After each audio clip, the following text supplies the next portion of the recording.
हडपसरचे hospital केसमध्ये आरोपी CCTV footages आणि इतर टेक्निकल इन्व्हेस्टिगेशन अनुषंगाने काल जे बाबी समोर आली होती ते आरोपी आयडेंटिफाय करण्यात आला होता. आरोपीचे काल जे घर आहे आणि त्याचे दुकान आहे तिथे झडती घेण्यात आली होती आणि ते झडतीमध्ये जे डिजिटल क्लॉक होता त्याचे केस जे होता ते त्यांच्या घरात सापडला होता, म्हणून आरोपी कन्फर्म्ड आहे अशी खात्री झाली होती. टेक्निकल एनालिसिस इन्व्हेस्टिगेशनचे आधारेवर आरोपी एक ट्रेननी नागपूरच्या दिशाने पळालेले आहे अशा प्रकारची बातमी समोर आली होती. अकोला पोलीस यांच्याशी संपर्क करून त्यांना मूर्तिजापूर परिसरात इंटरसेप्ट करण्याची प्रयत्न करण्यात आली, परंतु तसे न होता शेवटी त्यांना नागपूरचे रेल्वे स्टेशनला त्यांना एटीएसची पथकनी त्यांना ताब्यात घेतलेले आहे. त्यांना आरोपीला पुणे येथे आणण्याची प्रक्रिया सुरू आहे. मला वाटते आज रात्रीपर्यंत ते बहुतेक पुण्यात पोहोचते. तपास आता यामध्ये कोणताही प्रकारचे टेरर अँगल या पूर्ण घटनेमध्ये नाही आहे. हे फक्त एक इंडिव्हिज्युअल ऍक्ट होता आणि त्याचे मोटिव्ह प्रथमदर्शनी काही एक्स्टॉर्शन करण्याची हेतू असल्याचे प्रथमदर्शनी दिसून येत आहे, परंतु तपास सध्या प्राथमिक स्टेजवर आहे. पूर्ण तपास झाल्यानंतर आपल्याला वेळोवेळी अपडेट देण्यात येईल. प्रथमदर्शनी तपासमध्ये त्या डिव्हाइस जे होता त्यामध्ये एक्सप्लोसिव्ह कंटेंट पण नव्हता अशा प्रकारचे प्राथमिक दृष्टीने समजते, परंतु ते शेवटी फॉरेन्सिक रिपोर्ट डिटेल आल्यानंतरच आपल्याला डिटेल कळेल. आरोपी जे आहे त्याचे कोणताही पूर्व इतिहास क्राईम रेकॉर्ड अभिलेखवर दिसून येत नाही, परंतु इतर बाकी जे जे काही ठिकाण आहे तिथे त्याची झडती वगैरेची प्रक्रिया इतर सुरू आहे. आरोपी आतापर्यंतच्या तपासात एकटाच आरोपी होता. 10 तारीखला त्या हॉस्पिटलला काही पर्सनल ट्रीटमेंटसाठी गेला होता, जिथे त्याचे काही एस्टिमेट त्याचे खर्चाचे देण्यात आला होता. ते त्यांच्याकडे ते पैसे नव्हता, म्हणून त्यांनी अशा प्रकारचे एक प्लॅन केला आणि हे कृत्य केले असल्याचे प्रथमदर्शनी तपासात दिसते, परंतु जसे मी सांगितले तपास पूर्ण झाल्यानंतरच आपल्याला फायनल कळवण्यात येईल. एस्टिमेट त्याच्या उपचाराचं होतं की त्यांचे स्वतःचे उपचारासाठी काही एस्टिमेट त्यांना मिळाला.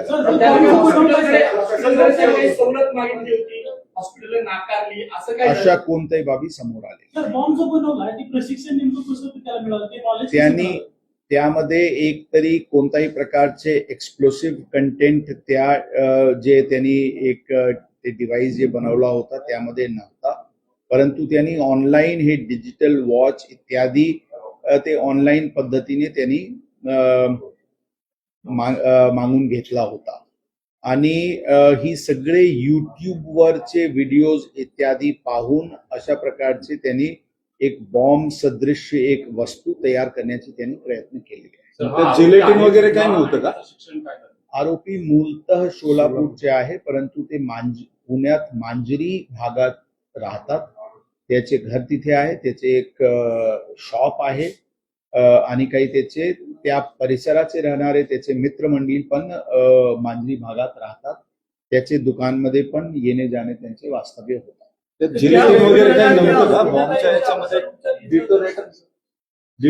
कोणत्याही प्रकारचे एक्सप्लोसिव्ह कंटेंट त्याचे पूर्ण डिव्हाइस मध्ये नव्हता अशा प्रकारचे प्रथमदर्शनी दिसून येत आहे, परंतु शेवटी जे डिफ्यूज करण्यात आला त्याचे जे आम्ही जे कंटेंट लावून डिफ्यूज केला आणि त्या आजूबाजूचे पूर्ण परिसराचे सॉइल कंटेंट आम्ही ताब्यात घेतलेले आहे.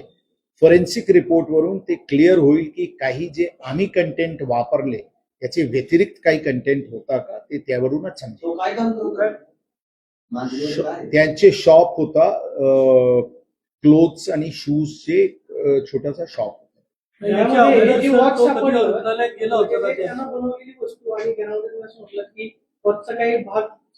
वॉचचे कार्टन जे कव्हर आहे ते केस आहे ते ऑनलाईन जे मागितला होता त्याचे केस तिथे सापडला होता. तर तुम्ही म्हणले की याच्या अगोदर उपचारासाठी तो गेला होता का त्या रुग्णालयात कधी? जी. याच्या अगोदर- 10 तारीखला ते स्वतःच्या उपचारासाठी गेला होता. तो उपचार झाला होता का नव्हता झाला? नाही झाला नव्हता. त्याचा जो आहे त्या जरूरमध्ये दोघं राहतात त्याचं काही सर्व काही का? त्याचे फॅमिली सोबत ते राहतात, त्याची घरात ते आणि त्यांची हे राहतात. काही मित्र काही असं काही दिसून आलेले नाही. इतर कोणाच्याही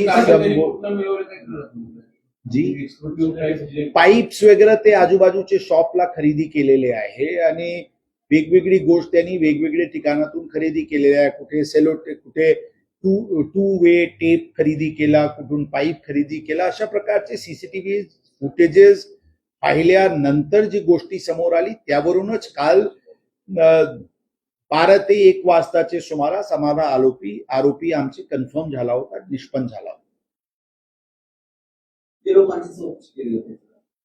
या प्रकरणात जसे मी सांगितले होते सर्व दिशेने तपास सुरू होता. जे सीसीटीव्ही फुटेजेस वरून हॉस्पिटलमध्ये जे त्या काळात येणारे लोक आहे असे 15 ते 17 लोकांचे तपास काल दुपारपर्यंत करण्यात आला होता.